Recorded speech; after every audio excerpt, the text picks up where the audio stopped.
This segment of Delmarva Life is brought to you by Peninsula Regional Medical Center. Okay, so have you done this or maybe told your child to? You drop something delicious on the floor, you pick it right back up and say the 5-second rule so you can still eat it. I just did it yesterday. But is it really safe to eat something that's only been on the ground under 5 seconds? Well, here to help us figure out whether the mythical 5-second rule is real or not is Dr. Chris Snyder, Chief Medical Informatic Officer and Hospitalist with Peninsula Regional Medical Center. Thanks for joining us this afternoon. Come on, you've done it, haven't you? Absolutely. I think people do it more than we might think. Yeah, well, they actually surveyed a group, and about 87% admitted to it, and the majority of them were women. So, really? Which, yeah, I was kind of surprised about. Yeah. You'd think more guys would do this, huh?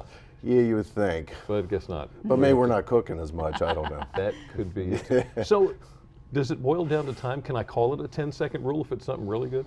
Well, they study, and the study is very preliminary, but they actually studied 3 seconds to 30 seconds. So, and I think time does matter. Also, the consistency of the food and types of floors they studied. So, be really interested to see when the study's finalized as to what the recommendations are. Yeah, and you mentioned the type of floors. I mean, I imagine it's different if you have carpet on the floor than if it was a hardwood floor or laminate flooring, right? Yeah, you'd think carpet would be worse, but I guess this study showed more bacteria with the non-carpeted floors. So your solid floors like laminates and tile were more indicative to have bacteria on the food. Yeah.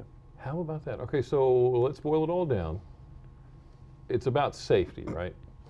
Yeah, and do you really need that? You know, again, I think we all make choices, so it is what it is. Again, if you eat something, you have a lot of protective mechanisms. Food tends to have bacteria anyways.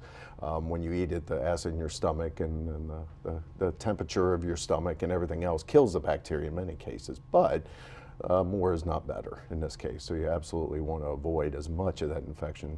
Again, like hand hygiene, you want to make sure things are as clean as possible going into your mouth. And so you want to err to the side of caution. 5, 10 seconds, 20, or in Jimmy's case, 5-day rule for bacon. If it's bacon, I'm telling you, I'm going in for it. I've had chocolate brought up too. That's another one. So again, how bad do you need that extra morsel, or is the trash can close enough you can throw it out? So. Just play it safe. Dr. Snyder, thank you so much for Thank great you. information this afternoon. Thanks. And if you would like more information about the 5-second rule, research, or to learn more about Peninsula Regional Medical Center, go to delmarvalife.com. Okay, so that just covers what we drop on the floor. What about the things we carry with us? Like our pocketbook. Many of us love our handbags and will spend a lot of money for the latest and greatest, but a new study shows what's inside those bags may be covered in germs and bacteria, worse than what you'll find in the bathroom. So what's in the purse? Susan Ecker says hers is a disaster. You'll find chocolate that has fallen out of its wrapper and all sorts of things that are buried at the bottom. Even a toothpick, loose mints, and some crumbs. Clara Fernandez also opened her bag. I have a cell phone, I have makeup, candy, my medicine. A new study by a hygiene company says a lot of that stuff we stuff in our bags is covered in germs.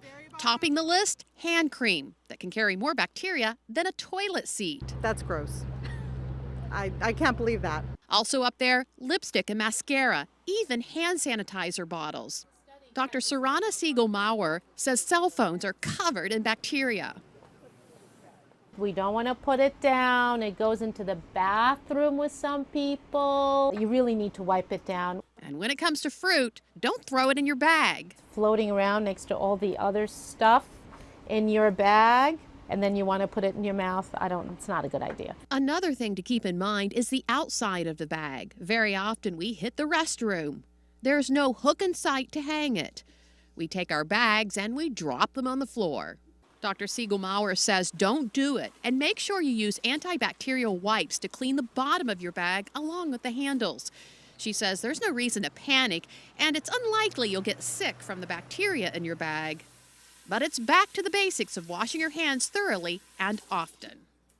And get this, the study also found leather handbags tend to carry the most bacteria. The spongy texture makes it a perfect breeding ground. Well, maybe your purse is one of those things that you always seem to lose. If it's not your purse, you probably misplaced your keys, the cell phone, the remote control. Please tell me I'm not the only one. Up next, how to make sure that you never lose anything again. Plus, other simple solutions to make sure that your gadgets work for you and not against you. And later, a simple solution for dinner. How about balsamic salmon? We can't wait to head to the kitchen to put it together. But first, we've been talking about your health. Do you feel extra sluggish even after the weekend? Dr. Oz says might be your thyroid. The thyroid gland is your body's gas pedal, controlling how much get up and go you have. But blood tests for thyroid function are not always reliable. So ask yourself, are you ever tired after a low-key weekend? Have you gained more than 10 pounds since your fatigue began? Are you achy more than 1 hour a day? Do you have dry skin, thin hair, or heavy periods? Consult your doctor if you have several of these symptoms.